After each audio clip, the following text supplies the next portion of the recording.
notice the possession that takes place over and over and over again when it comes to the plagues. It's never Pharaoh's people. Those people are always rightfully whose? God's people. But they've been taken captive. They've been separated from God. If you were to put a centralized theme over the book of the Bible, it could be redemption. It could be an idea that from the beginning of time, when sin entered the picture and there became a separation between God and man, God desired to redeem people back into his own possession. It is a theme throughout the entire Old Testament. Over and over and over, concepts of redemption being put forth so God can be back in a right relationship with his people. In fact, if you were to look at this word, redemption, redemption literally means to be bought back or to be released on the payment of a ransom.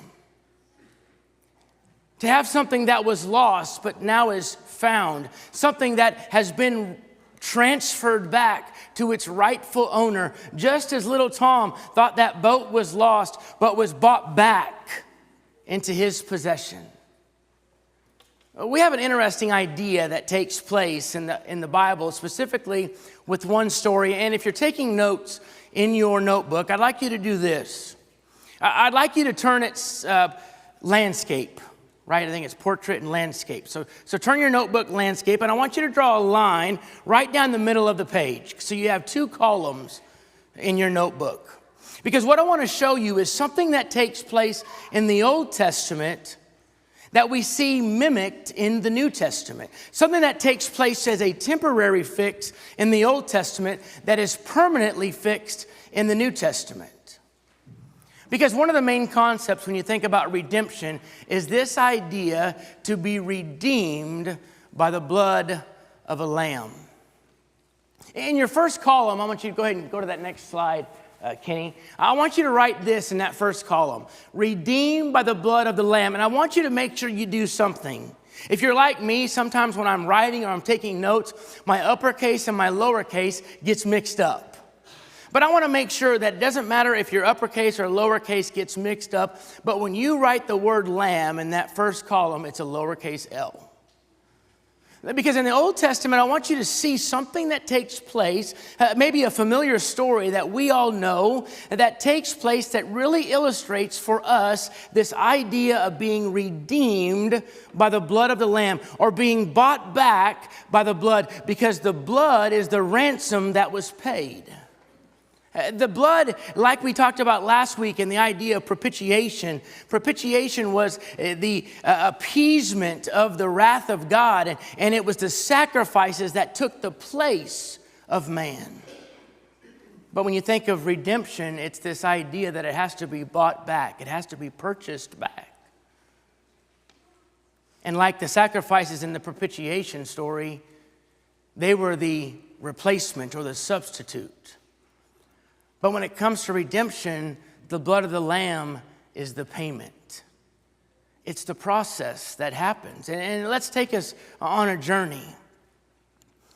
God loses the children of Israel.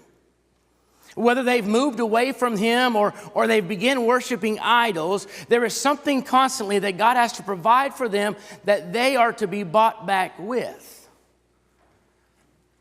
Moses enters the picture.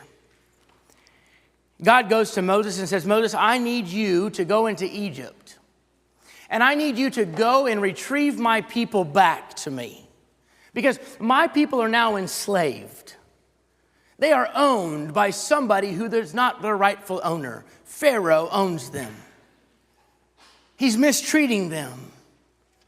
And I need you to go get them back. I need you to be that person for me. If you look at this idea, if you go back up maybe one slide, I'll kind of direct you to go through it there, Kenny.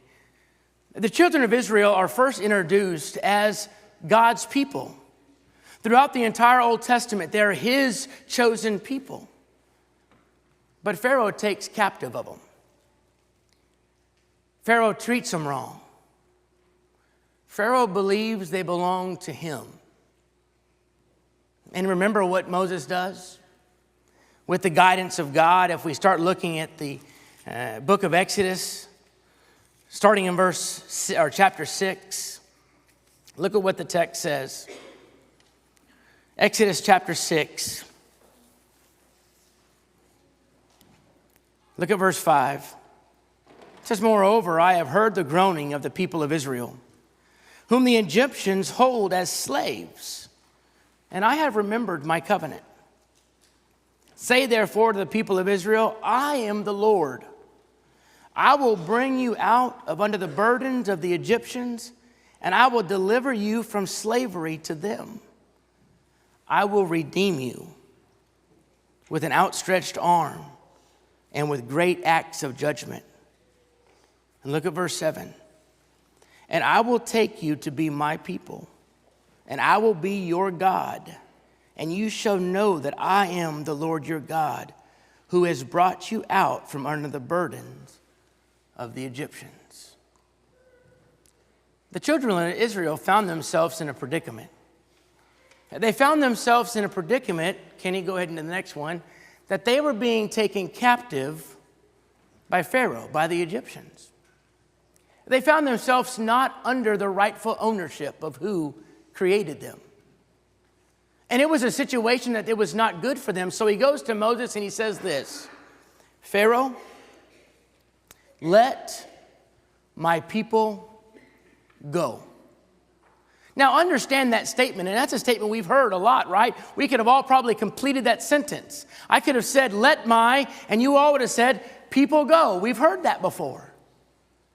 I remember watching the old 10 Commandment movie and the depiction of the plagues. Let my people go, and Pharaoh's heart was hardened and did not let God's people go. Notice the possession that takes place over and over and over again when it comes to the plagues. It's never Pharaoh's people. Those people are always rightfully whose? God's people. But they've been taken captive.